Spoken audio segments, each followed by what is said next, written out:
RCPCH Podcasts. Welcome to this next episode of the Royal College of Paediatrics and Child Health podcast.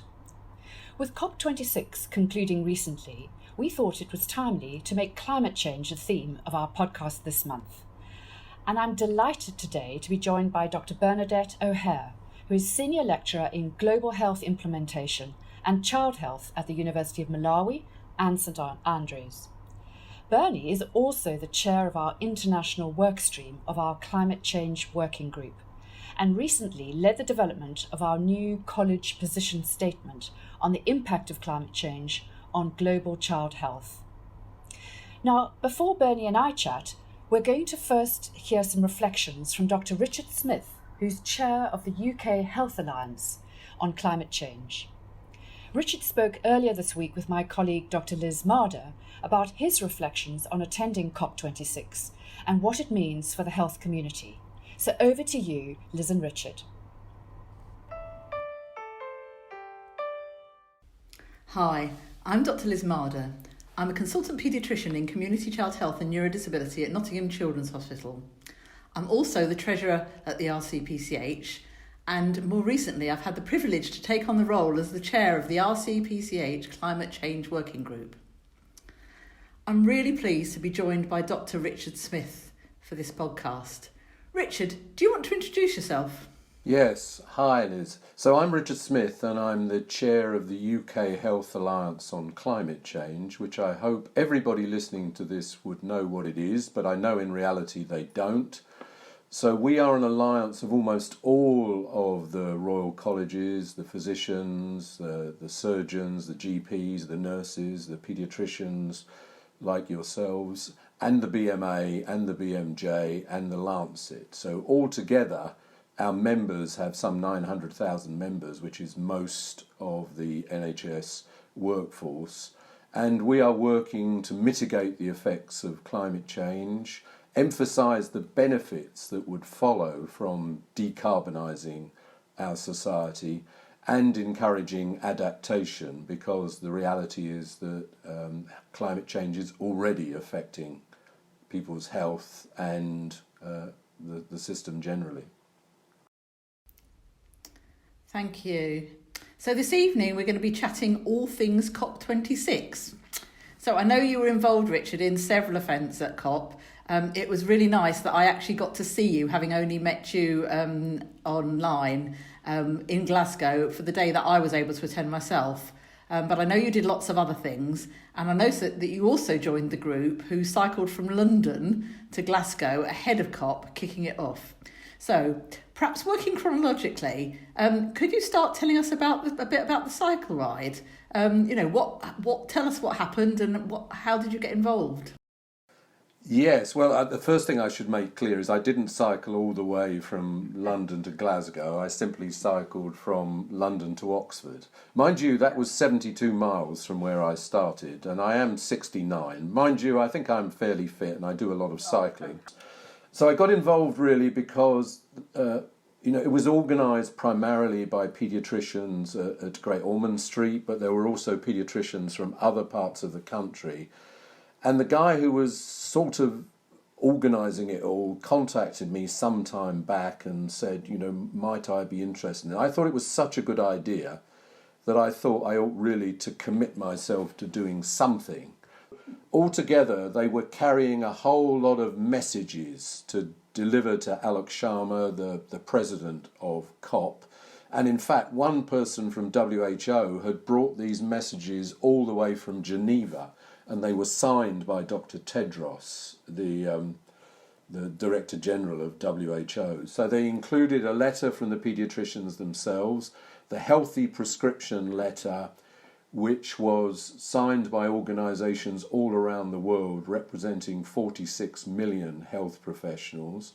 There was an editorial that we, the Alliance, helped organise to be published in 220 different journals. And there was a report from WHO, and they were in a satchel in which, lots of the former patients of Great Ormond Street had written things on the satchel. And we set off and were carrying this all the way to Glasgow. And I have to give huge admiration to the people who cycled all the way. I mean, some days they were cycling from 8 in the morning till 8 at night, so doing sort of 3 hours in the dark. They were cycling up to 100 miles a day over many big hills in rain and strong winds. And I think, you know, they wanted to express how strongly they felt about this subject. And it was called the Ride for Their Lives, the lives being the lives of children and their patients. And in fact, there were quite a few patients who came along the way and did various interviews. And although it was hard work, and it was sort of representing the struggle we all need to go through to counter climate change, actually people found it great fun. There was tremendous camaraderie. Okay. I heard about it from a few people who went, and it sounded like an amazing event. I was behind you all the way from my armchair, I'm afraid. We appreciated that. Okay. And I think there were lots of themes that you dealt with, you know, during the journey. So that was really helpful. So now moving on to COP itself, I understand this was the first year that a COP had actually included a dedicated health programme inside the blue negotiating zone. So we all have heard about the green zones and the blue zones, and I'm not sure what each actually mean. Can you tell us a little bit about what it was actually like on the inside at COP, and how much impact and influence you really think we might have had as health professionals? Yes, I mean, it was a very extraordinary experience. I had never been to a COP before, but there were people there health people, like Nick Watts, who's the NHS Chief Sustainability Officer. He had been to 14 COPs. I mean, as the COP26 number implies, this was the 26th COP. And he remembered back to one of the very early COPs when he and one other person were the only health people there. But this time there were many, many more. And in order to get it, the blue zone was in a sense the inner zone, the most secure zone. And then within the blue zone was where the negotiators were. So they were the people representing the 197 countries who were sat sort of eyeball to eyeball, trying to reach an overall agreement, which took them some 16 days. And then outside, and to be honest, I didn't see many of those people. They were sort of sealed away. But outside of that, there were thousands of us, maybe up to 8,000 in a day, perhaps more. But there were actually, within an area of the pavilions, as they were called, there was some 80 pavilions. So there was one for health for the first time ever, sponsored by WHO. But there were many different countries had one. And part of all of us sort of health people, and there must have been 100 or so health people there from all around the world, we would meet at 12 o'clock each day and sort of plot, you know, how could we influence the negotiators, because they were the people we really wanted to get to. And they had pink badges that you tried to spot, and then you tried to buttonhole them and make an appointment to speak to them. And I think the people who did the most work like that were medical students. There were a whole lot of medical students from the International Federation of Medical Students Association, and they were very bold. So they would go and bang on the door of the Chinese delegation and say, we want to come in and talk to you about the importance of health and how health should be much more prominent at this COP than it actually is. And they did a lot of good work. Yeah. Okay, thanks. So if we just move on to some of what might be one of the key issues for children and the impact of climate change, and that's air pollution. And it's something our members care passionately about. And I know that the day I was there, we went into a pollution pod, which gave us a sense of what air we may be breathing in 2040 if we do nothing, and it was not pleasant. So I know it's something we've collaborated on across Royal Colleges for a number of years, and we've got some long-standing policy calls together around achieving net zero emissions by 2040 and ending fossil fuel subsidies in order to help clean up the air. It might be a bit soon to tell whether we think any progress was made at COP26 towards any of these calls for action. Are there any standout reflections that you have from the commitments that ended up in the Glasgow Climate Pact? Yes, well, a way to think about this is we had the editorial that I mentioned earlier that was published in over 220 journals. And we really had two main requests in that editorial. One was that we had to do everything we possibly can to stay below a global increase in temperature of 1.5 degrees. The other aim was to recognise that that would only be achieved if high-income countries like the US, like Britain, like most of Europe, made bigger cuts in their carbon and passed resources, both money and technical assistance, to low and middle income countries. So those were the two things we really wanted to happen. And I suppose we had sort of moderate success.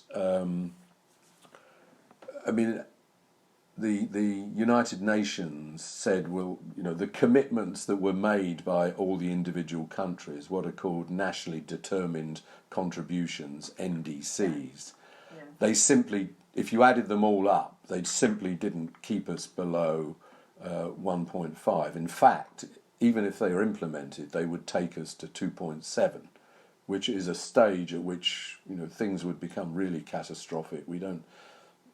Terrible things could happen at that kind of level of increase.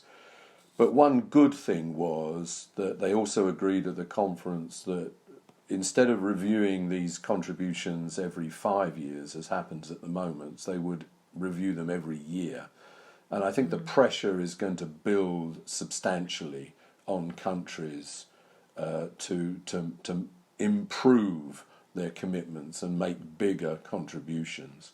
And then in terms of the second requirement, that didn't really work out either, because the rich countries theoretically have committed, ever since the Copenhagen conference some 7-8 years ago, to paying 100 billion a year to low and middle income countries, the vulnerable countries. I mean, I've spent a lot of time in Bangladesh, which is very threatened by climate change, but actually have never actually reached that 100 million.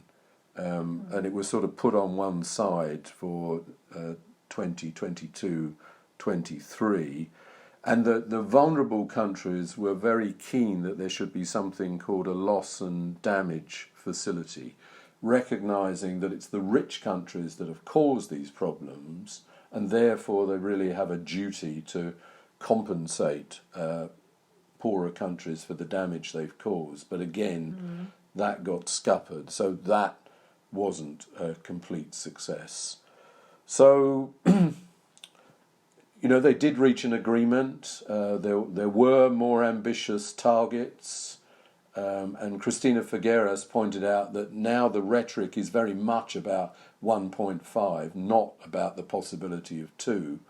But it is going to be very, very hard for us to stay below 1.5. But it's not yet scientifically impossible. So, from my general feeling from speaking to other people is what you said, it's been a moderate success. We have made some progress, but there is a very long way to go. I think most of the people listening to this, who will probably be paediatricians or health professional colleagues, really want to know, where do we go from here? And what can we do to work together to raise the voice of health professionals in the discussions about climate change? Yeah, well, one thing I should say that was a good outcome. I mean, there was an ambition to make this a health COP. That's what WHO would have liked to have done. And there is an argument that says health is a very good way for ordinary people to think about climate change, because we can already see the effects on health, and they're just going to get steadily worse if we don't make changes. And of course people care about health. But then there's also the fact that if we were to decarbonise our society and live in a much lower carbon way, that on the whole would be a much healthier way. So we think that health should be more prominent. And there was there was the health pavilion, which I've already mentioned, but there was this session where they announced that some 50 countries around the world have signed up to reduce the carbon consumption of their health systems and to make their health systems more resilient to the effects of climate change. And that included all 4 of the NHSs in the UK. So whereas England has had a plan for a while, Scotland, Wales and Northern Ireland have now announced their plans. And there was also, I mean, the reality is nobody knows how exactly to get a health system to net zero. So there needs to be a lot of research and innovation. And it's been quite hard to get funding to do that kind of research up until now. But at that session, the government minister announced that there would be a 20 million fund for research administered through the National Institute for Health Research. So there was that kind of progress. And also at the end of that session, I talked to the Egyptian representative, and he said, because Egypt is organising the next COP, COP27, that there will be a whole day, he said, devoted to health. So I think health is going to become more prominent, but we absolutely have to, keep up our voice. We mustn't get discouraged. We should see that we are moving forward and that we are being listened to more. And the more I think we can all speak together with one voice and say, this is what we want, this is what we need to happen, not for our own benefit, but for the benefit of populations at large all around the world, then I think the more will be listened to. That's great. So we'll hope to see more about health in COP27. So if I can just bring us back a little bit back to nearer home. So what's the UK Health Alliance on Climate Change planning to do next? I know you've just got a fresh new executive group, and I'm really excited that I've been elected to be on it and can bring a paediatric voice to the table. So can you tell us a little bit about the Alliance's priorities and what we can expect to see next? Yeah, well, one of the ways I think about it, I mean, we're sort of revisiting our priorities because we were very much building up to COP26, and we've had some success there, and now we need to move on and think of the next. But one of the ways I find it easy to think about what we should be doing is to recognise that there needs to be change at every single level, from the global level to the individual level, and we need to do something on each level. So if I start on the global level, I mean, that was what we hoped to achieve with that editorial that was published in the 220 journals. And I think, one thing we have as health professionals, we do have these global networks, so we can work at that level. I mean, a lot of our work is at the national level, advocating. So the Environment Bill is currently going through Parliament. We have been pushing very hard for that bill to introduce WHO limits on air pollution, where at the moment the limits we have here are much higher. So we've been working very hard to try and make that happen. We've been working with the National Food Strategy, which is in the process of being launched. We were part of the programme that kind of advised on that. So that's stuff at a national level. Then we work with cities and regions. So we've worked quite a lot with the Mayor of London, who is very concerned about air pollution. We've worked on that. Then we work at a health system level, and we were involved in the Greener NHS programme being developed. We are also talking to people in Scotland and Wales and Northern Ireland. And one of the things we specifically plan to do is to have a working party on net zero surgery, because we have all of the surgical colleges as members. And the same would go to paediatricians. So I think every single specialty has got to be thinking about how do we, within our specialty, get to net zero, because it does mean clinical change. And then we want our individual members, all the different colleges, the BMA, etc., to do they need to be getting to net zero as well. Then we want to work with individuals. I mean, I think many individuals are aware of the kinds of things they need to do in their personal lives to reduce their carbon consumption, but they also need to do this in their professional lives. And I think that's a message that's only just getting through to people. Both in terms of consulting with patients about some issues like air pollution, like diet, but also thinking about clinical pathways and how they might be redesigned to make them less carbon intensive. So and obviously we can't do all of those things. So one of the things we're going to have to do together, Liz, is think, where should we concentrate our rather limited resources? And something I keep emphasising to the colleges is that it's very important. The colleges between them have far greater resources than we do and much stronger brands. I mean, when you speak about child health, people listen. You're in a very strong position to act on this. Yeah, so that's great. Thank you so much for joining us. It's been really timely to hear your reflections so soon after COP, and helping us start to think what we as a paediatric community can do to build the momentum on from here. I'm really looking forward to working with you and the rest of the UK HAC team as we look forward to COP27 and beyond. Thank you ever so much, Richard. Brilliant, thanks. Thank you. Bye.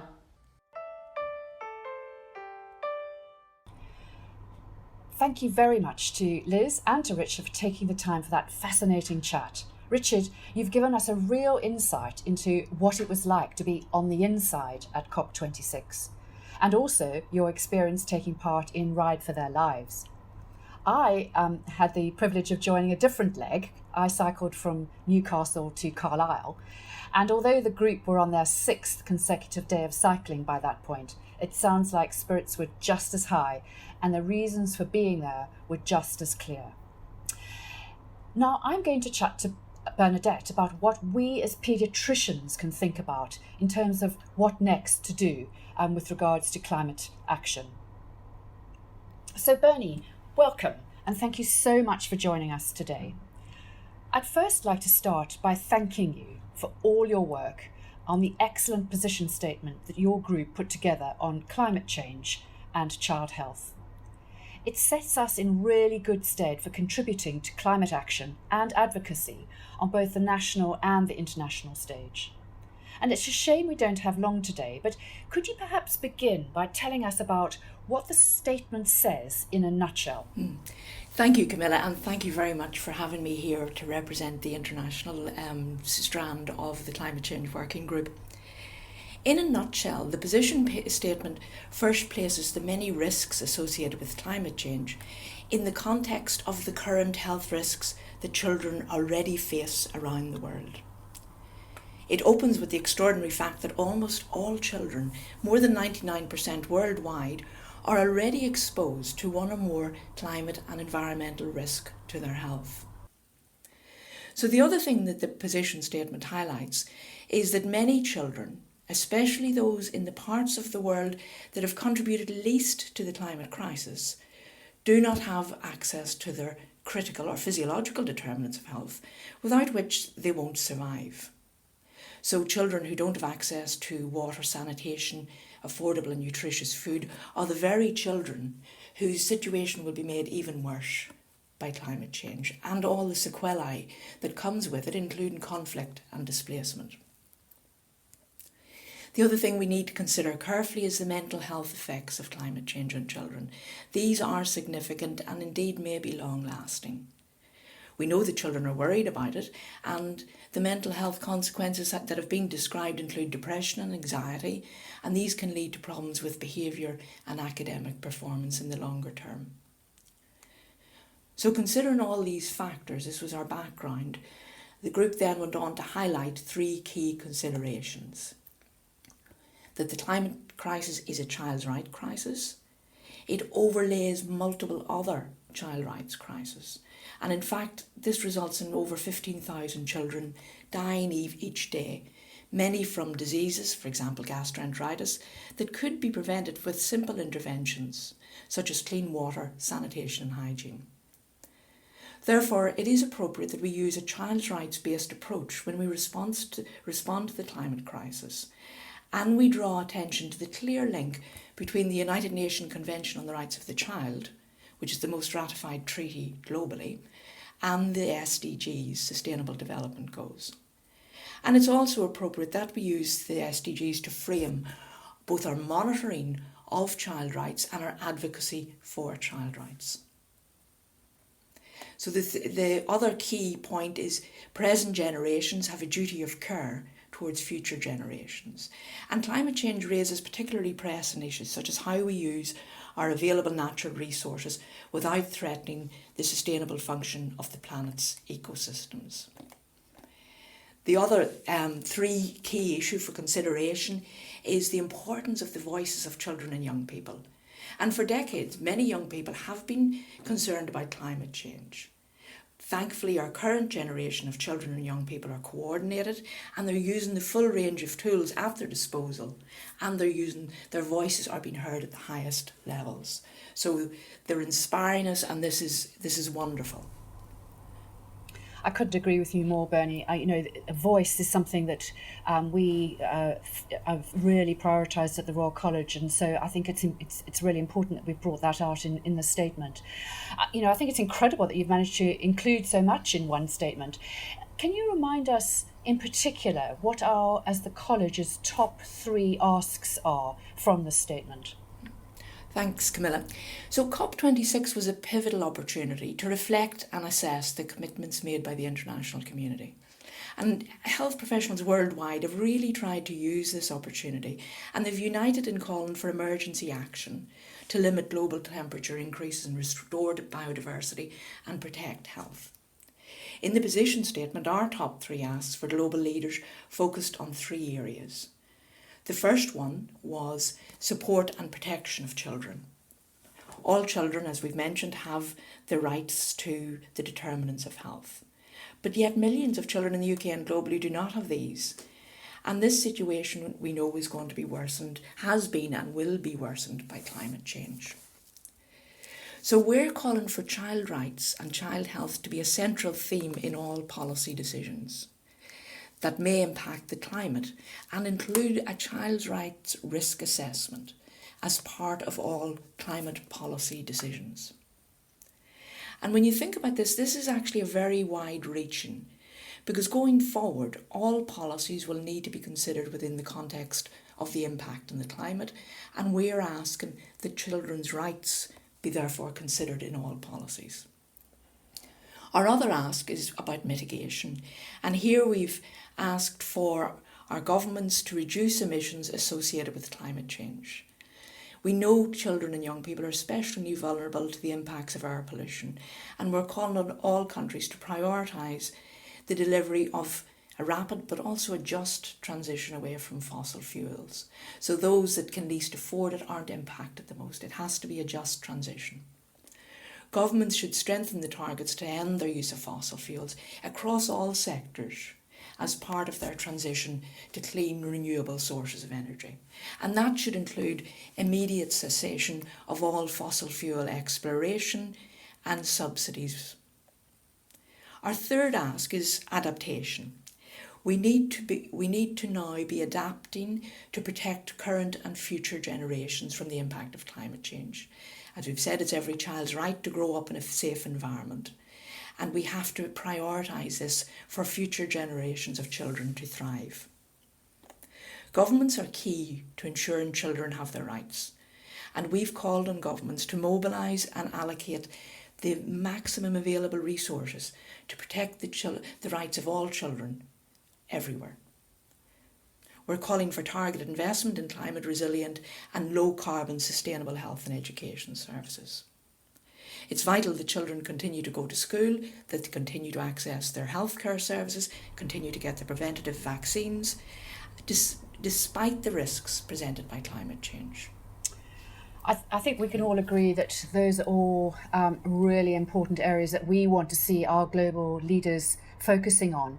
And to that end, we're really pleased to see progress around our third ask during COP26. Where there was commitment from around 50 countries, including the UK, to develop climate resilient and low carbon health systems. So it's great to see this progress, and we look forward to seeing more countries joining in this commitment in the future. So let's finally turn to what paediatricians can do next.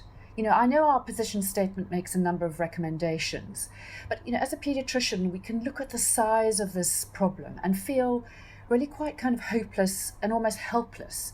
So it would be really interesting to hear you talk through some of the recommendations that you think paediatricians can focus on.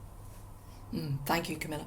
And I think the first thing is to remember that children and young people's voices are vital at the present time, and they will lead us. But they'll also value our support from health professionals in this crucial activity. So, for example, where there's local children and young people groups existing, contact them, and support might really help that group. And they'll very much appreciate that sort of input and support. The other thing to remember is, of course, health professionals are highly regarded and they're respected members of every community. And it's important that, we do speak and we are sort of role models when it comes to climate change. There may be examples, for example, to set a good opportunity with climate change mitigation, both personally but also, maybe more importantly, within our professional role. To be honest, before I became involved in the climate change working group, climate change, I was aware of it, but it wasn't as high on my radar as other child rights issues. And it's completely understandable in our busy professional and personal lives that it's very hard to keep up with everything. But if we can find ways to keep up to date with relevant resources relating to climate change and child health, it really helps us to have it on our radar and to be aware of these issues in all of the different settings in which we function professionally and personally. One way is to engage with the urgent issue of climate change and support the college in calling on governments to take urgent action, and that's at the very highest level, putting our voices behind the Royal College and call for urgent action on climate change for children at home and overseas. Coming down a level, more to our professional role, we consider how we can promote sustainability in our professional role.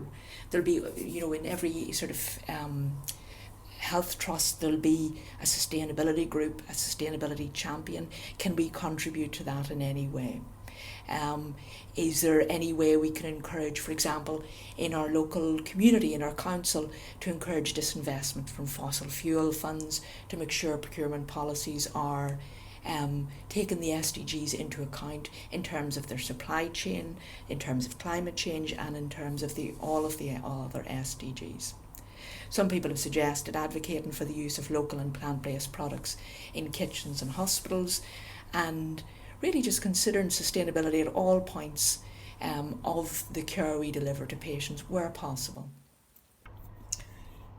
Thank you, Bernie. So there's actually so much that each of us can do. That's really helpful. I guess it's true, though, to say that we are just at the beginning of our journey at the college, certainly with this work. We're very committed to having climate change as one of our strategic priorities. And it's fantastic that our climate change working group has already achieved so much in really a very short space of time. So I'm very excited about what we can achieve together over the next 3 years. So Bernie, thank you so much for taking time today to talk us through our position statement on climate change and child health. I hope you are all feeling as motivated as I am to go away and talk to colleagues and friends about what we can all do together to do our bit towards climate action and sustainability. Thank you very much to everyone for listening to this RCPCH podcast. You can keep up to date with our work on climate change by visiting our web pages at rcpch.ac.uk/climate change.